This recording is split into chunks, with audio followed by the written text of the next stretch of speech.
Hey guys, तो हम लोगों ने लास्ट वीडियो में 100 क्वेश्चन तक देख लिए थे यूपी पीसीएस के prelims 2020। Now we will start from 101 question number. Right, तो पूछ रहा है क्लीन एयर प्रोग्राम लॉन्च कब किया था सेंट्रल गवर्नमेंट में। तो आंसर इज़ 2019। और ministry of environment and forest climate change ने इसको लॉन्च किया था। और इसके अंदर टाइम बाउंड रिडक्शन के अंदर पॉल्यूटेंट को कम करने की बात करी गई है। राइट, तो रिसेंट था, मेजर करंट अफेयर था, तो इजी क्वेश्चन की कैटेगरी में आ सकता है अगर करंट अफेयर अच्छे से तैयार है। Next question came of history, और थोड़ा सा टफ की कैटेगरी में डाल सकते हैं इसको। बोल रहा है ruler of which of the following dynasty have been called as Shri Parvatiya. तो ये टफ हो जाता है, उसमें भी पूछ रहा पुराण के अंदर, तो इतनी एंशियंट हिस्ट्री इतने डीप में और वो भी इतना फैक्चुअल, तो याद रख पाना बहुत मुश्किल होता है। एनीवे आंसर इसका इश्कवाकू डायनेस्टी है। राइट, नेक्स्ट क्वेश्चन देखते हैं, रिलेटेड विथ इकोनॉमिक्स से। पूछ रहा विच of the following committee has recommended a poverty line based on nutritional requirement पे। तो इसका आंसर है अलग कमेटी ने रिकमेंड किया था। लक्कड़वाला और तेंदुलकर ये सब ऑल्सो रिलेटेड विथ पावर्टी, लेकिन न्यूट्रिशनल रिक्वायरमेंट के लिए।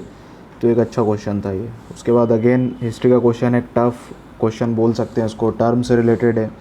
एग्रोनॉमिया मौर्य एज में टर्म किससे रिलेटेड है? फील्ड से संबंधित है, ये तो समझ में आ रहा है।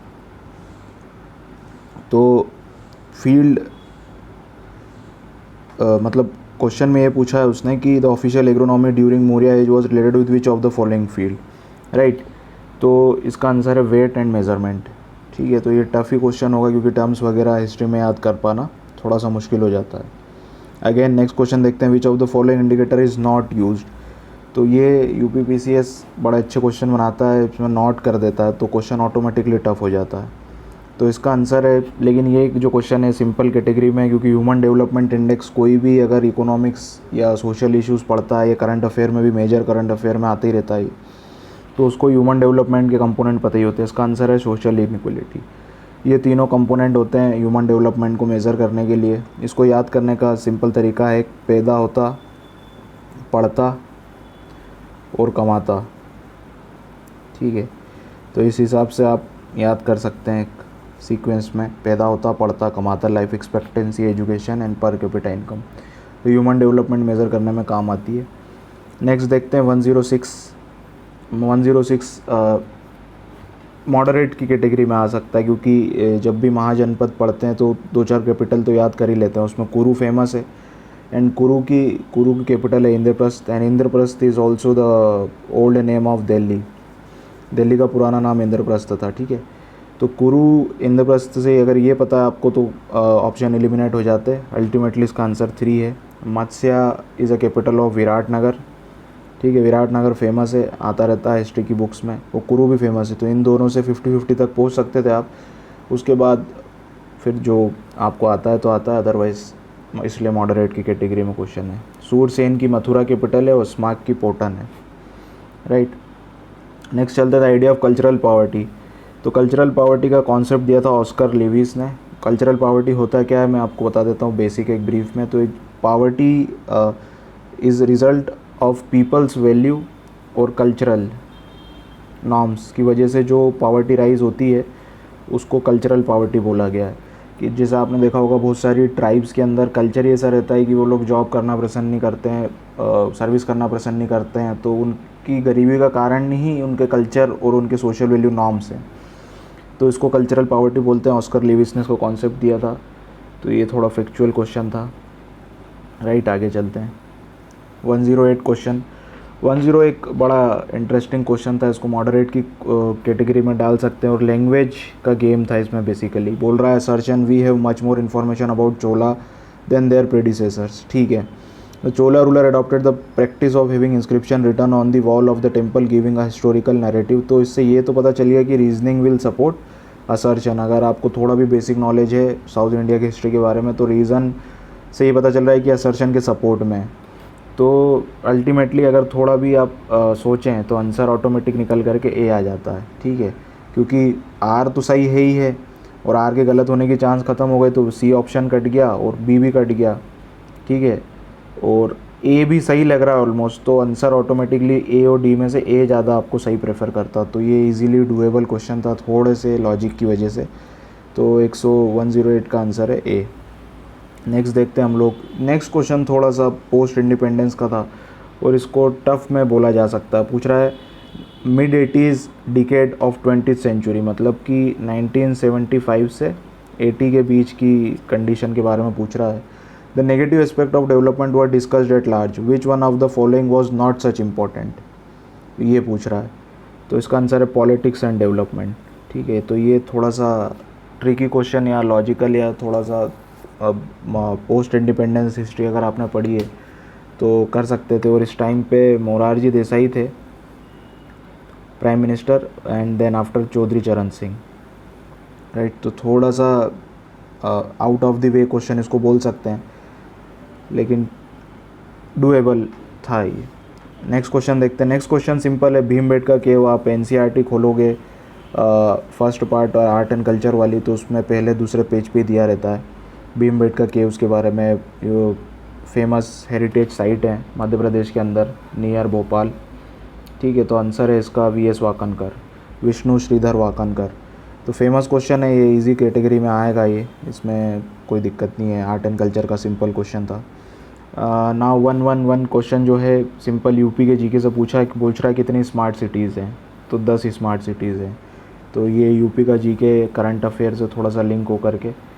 नेक्स्ट पूछ रहा है हड़प्पन साइट, ये टफ़ की कैटेगरी में डाल सकते हैं क्योंकि इतना नाम याद रखना पहले हिस्ट्री में मुश्किल होता है।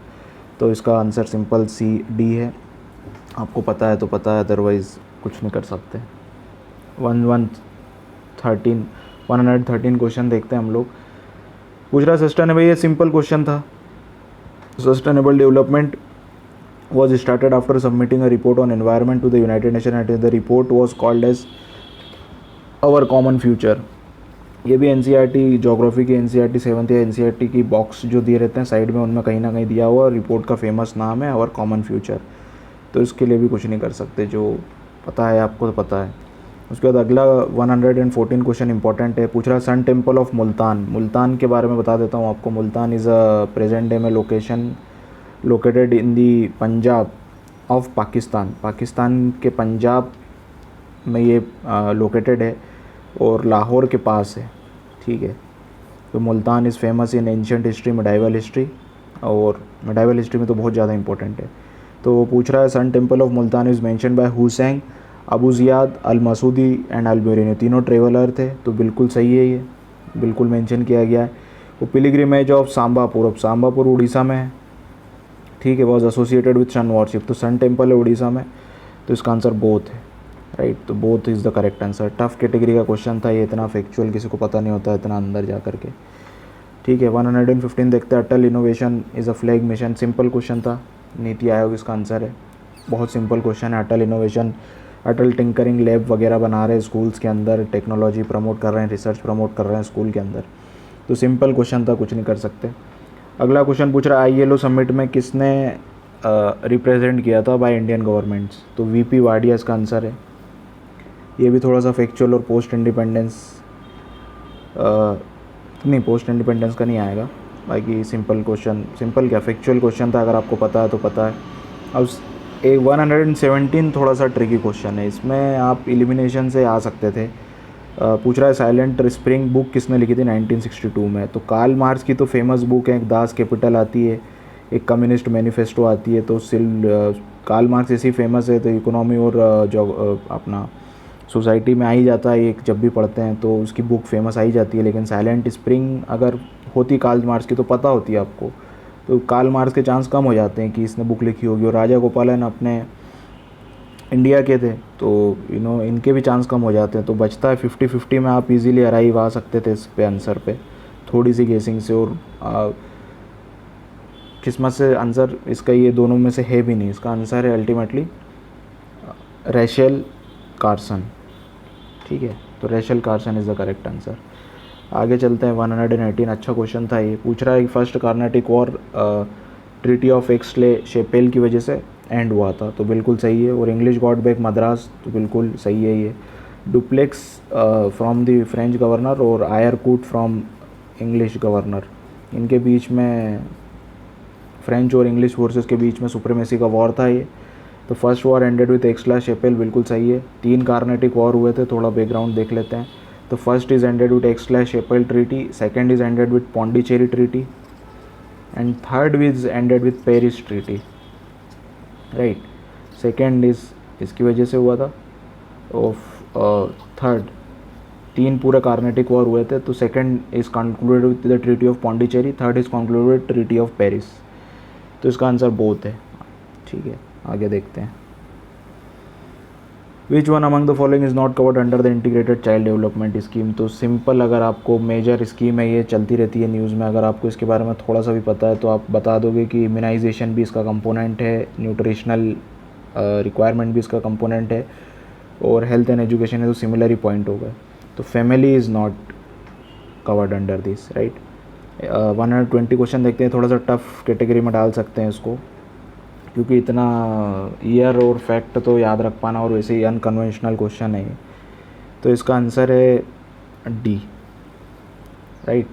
Indian arms act by 1878 and royal title act, तो आप लोग देख लेना, थोड़ा सा टफ क्वेश्चन की कैटेगरी में आएगा।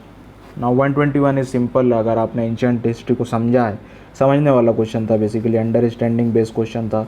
अगर आपने एंशिएंट हिस्ट्री की सोसाइटी को समझा तो you can easily do this question, ठीक है।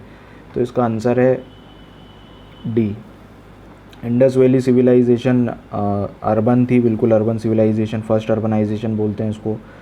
और later Vedic is agrarian, and Rigvedic is pastoral, ठीक है। तो लेटर वैदिक और ऋग्वेदिक के बीच की डिवाइडिंग रेंज है 1000 BC, और 1000 BC में आयरन की डिस्कवरी हो गई थी। तो आयरन की डिस्कवरी की वजह से आप थोड़ा सा गेसिंग करके एग्रेरियन तक पहुंच सकते थे लेटर वैदिक में।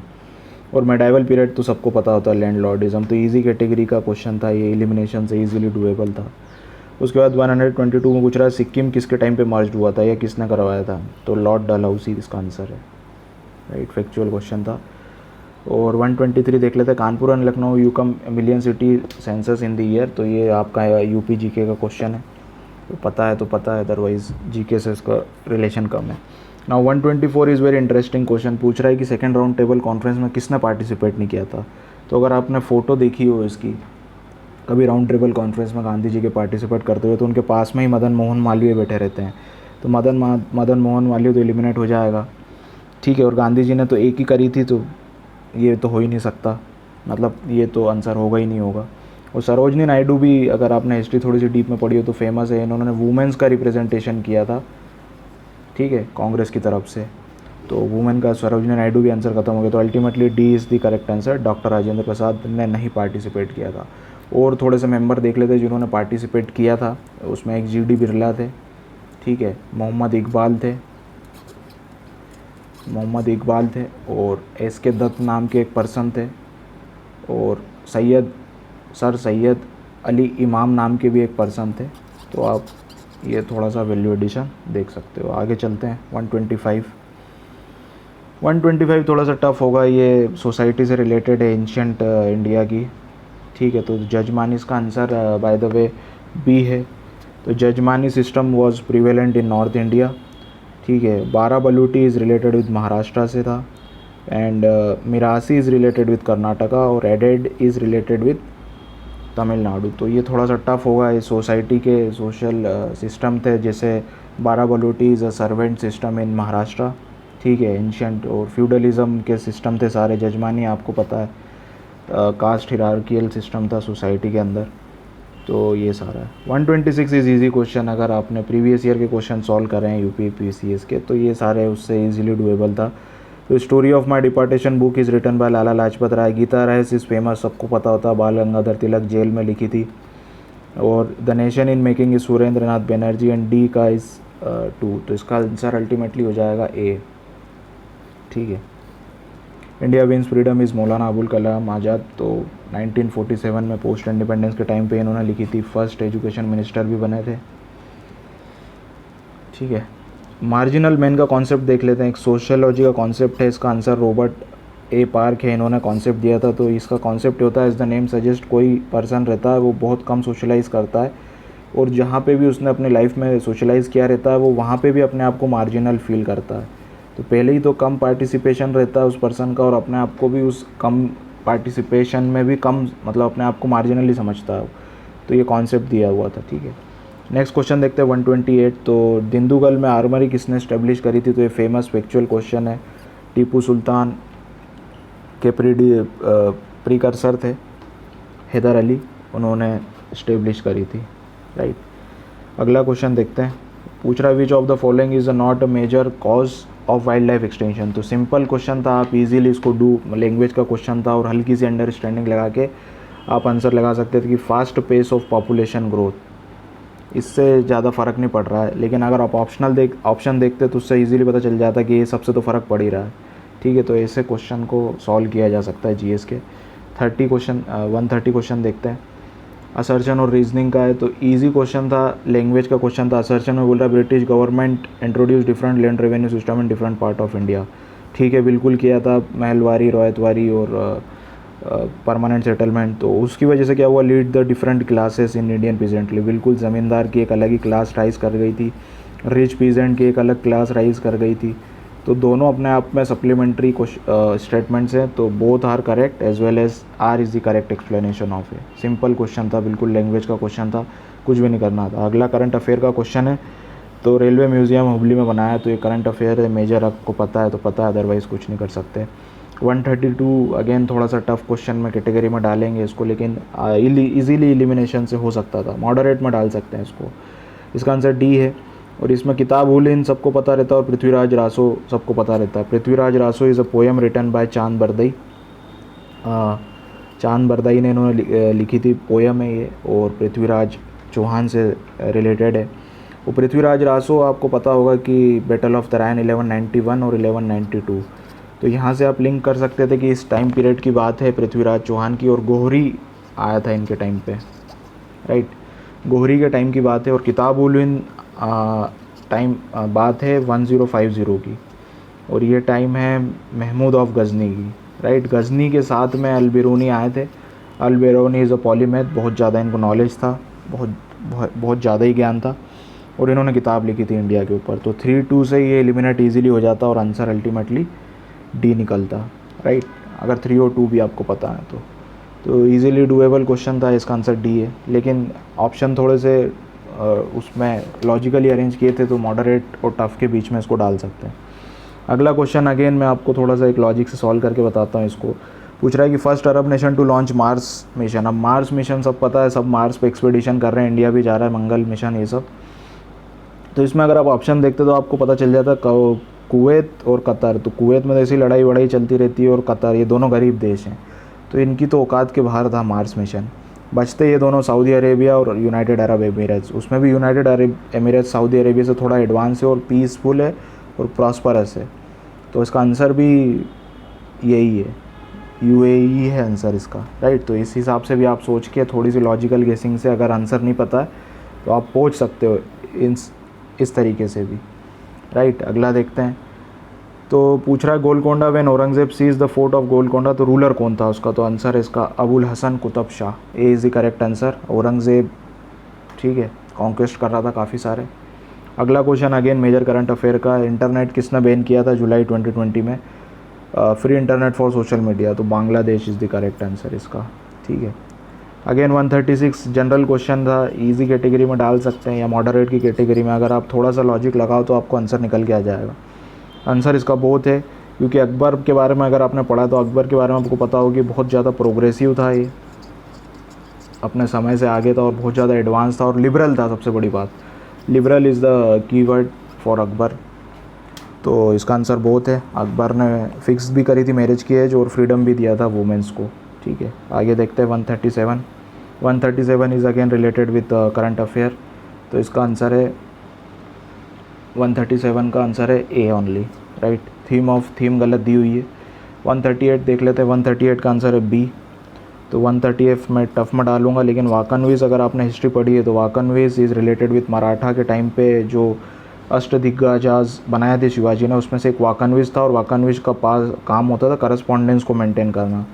तो अगर आपको वाकनवीज पता होता तो आप यू कैन ईजिली एलिमिनेट, ठीक है। तो ये किया जा सकता था। एलिमिनेशन से कुछ आप हो सकते थे 50-50 या 2 एक ऑप्शन एलिमिनेट हो जाते हैं। नेशनल लॉ यूनिवर्सिटी यूपी का क्वेश्चन है, ठीक है, करंट अफेयर से रिलेटेड, तो यूपी का इंपॉर्टेंट क्वेश्चन है, तो प्रयागराज इसका करेक्ट आंसर है, राइट। 140 देखते हैं, तो 140 में नॉट करेक्टली मैच है। देखो सिंपल सबको पता रहता है, अगर कोई भी आप दिल्ली गए हो तो या पता ही रहता है। मुल्तान मैंने आपको पहले बताया था, Multan is located in Pakistan region में है। तो निज़ामुद्दीन औलिया की पूछ रहा है मुल्तान से रिलेटेड है कि नहीं है, तो नहीं है। मुल्तान ये दिल्ली से रिलेटेड थे, इन्होंने चिश्ती सिलसिला से रिलेटेड हैं ये, और दिल्ली में इनकी वो है टॉम्ब है, और बहुत फेमस है, ये मूवी वगैरह में भी दिखाई है, ठीक है, बजरंगी भाईजान में दिखाई है शायद। तो फेमस है, ट्रेन भी चलती है इनके नाम पे, और दिल्ली में तो काफ़ी ज़्यादा फेमस है ये, मुस्लिम्स के अंदर काफ़ी ज़्यादा फेमस है। तो शेख निज़ामुद्दीन औलिया की जो related is not related with Multan, is related with Delhi, right. अगला क्वेश्चन देख लेते हैं, करंट अफेयर से रिलेटेड है। Youth affair and sports announce Khelo India youth games will be hosted by, तो कौन होस्ट करेगा इसको, तो उत्तर प्रदेश करेगा। अगर आप इस हिसाब से क्वेश्चन लगा देते कि यूपी की एग्ज़ाम है तो यूपी के बारे में यूपी ही करेगा होस्ट, तो इस लॉजिक से वो सही चले जाता, राइट। तो 141 का बी आंसर। नाउ अगेन थोड़ा सा टफ क्वेश्चन है, टर्म्स से रिलेटेड है और कठिन क्वेश्चन बोलेंगे। इसमें पूछ रहा है कि which of the following Mughal period canal constructed by restoring the राजबाज ऑफ फिरोज शाह, तो आंसर इज़ शहबाब नहर। कुछ नहीं कर सकते, टफ क्वेश्चन था इसका। अगेन अगला जो है करंट अफेयर से रिलेटेड है, तो पूछ रहा है Indian football club become country's first ever football club to feature Nasdaq billboard in New York Times Square. Mohan Bagan एक इंडिया का फेमस फुटबॉल क्लब है, वेस्ट बंगाल में है, तो मोहन बागान इज़ द करेक्ट आंसर, ठीक है। तो ये फेमस भी सबसे ज़्यादा यही है, लेकिन आपको करंट अफेयर का ये थोड़ा सा डीप क्वेश्चन था। 144 देख रहे थे, किताब नोरस किसने लिखी है, तो किताब Nauras is written by Ibrahim Adil Shah. Akbar 2 आप एलिमिनेट कर सकते थे, ये लेटर मुगल्स का है। अकबर 2 के बारे में आपको एक फैक्ट बता देता हूँ कि राजा राम मोहन रॉय अकबर 2 का केस लड़ने गए थे लंदन में, क्योंकि Akbar 2 was a pensionary of, pension मिलती थी इनको ब्रिटिश गवर्नमेंट ने, एक पपेट बना के रखा था रूलर, और पेंशन पे दे रखी थी इनको, तो इनकी बीच में पेंशन भी रोक दी थी, ठीक है, पेंशन भी रोक दी थी ब्रिटिश गवर्नमेंट ने। तो राजा राम मोहन रॉय लंदन गए थे इनका केस लड़ने। Raja Ram Mohan Roy was also a lawyer, तो लंदन गए थे इनका केस लड़ने, तो अकबर 2 ने इनको राजा की टाइटल दी थी, ठीक है। तो ये फेमस MCQ कभी ना कभी आ जाएगा आपके एग्ज़ाम में कि who give the title of Raja to Raja Ram Mohan Roy, तो अकबर 2 ने दिया था, ठीक है, ये याद रखिएगा। उसके बाद द फर्स्ट किसान rail of India started it's journey, ये मेजर करंट अफेयर लॉकडाउन के पीरियड वाला, तो इसका आंसर बी है, महाराष्ट्र से बिहार, और बिहार यूपी से टच करता है इसलिए रिलेटेड उसके लगाया जा सकता था। Again which of the following district of UP solar power plant establish, तो मिर्ज़ापुर है इसका आंसर विथ फ्रांस। यूपी का करंट अफेयर क्वेश्चन है ये, कॉन्टेम्प्रेरी इशू का क्वेश्चन है 2018 का, लेकिन इंपॉर्टेंट है। मिर्ज़ापुर आने वाला है सीज़न 2 23 अक्टूबर को, ठीक है। आगे देखते हैं 147, एक बड़ा मज़ेदार क्वेश्चन था, इसमें लॉजिक थोड़ा सा ट्रिकी क्वेश्चन था।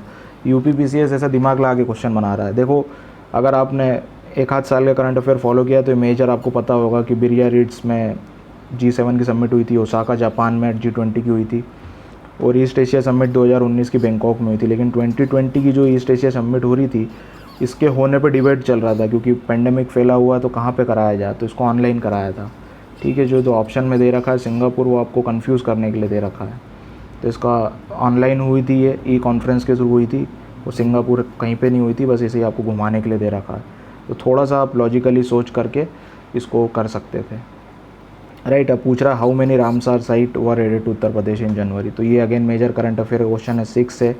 और रिसेंटली अगर आपने करंट अफेयर पढ़ा हो साल भर का, तो आपको पता चल जाएगा कि कुछ न्यू रामसार साइट लोकेटेड हुई है, उसमें से यूपी की काफ़ी ज़्यादा थी, तो यूपी की 6 है, इसलिए इसने क्वेश्चन पूछा, और इम्पॉर्टेंट इन्वायरमेंट का क्वेश्चन है, ठीक है। तो यूपी PCS ऐसे पेपर बनाता है कि आप पढ़ाई करके ईजिली क्लियर कर सकते हो अगर आपने ईमानदारी से पढ़ाई करी है।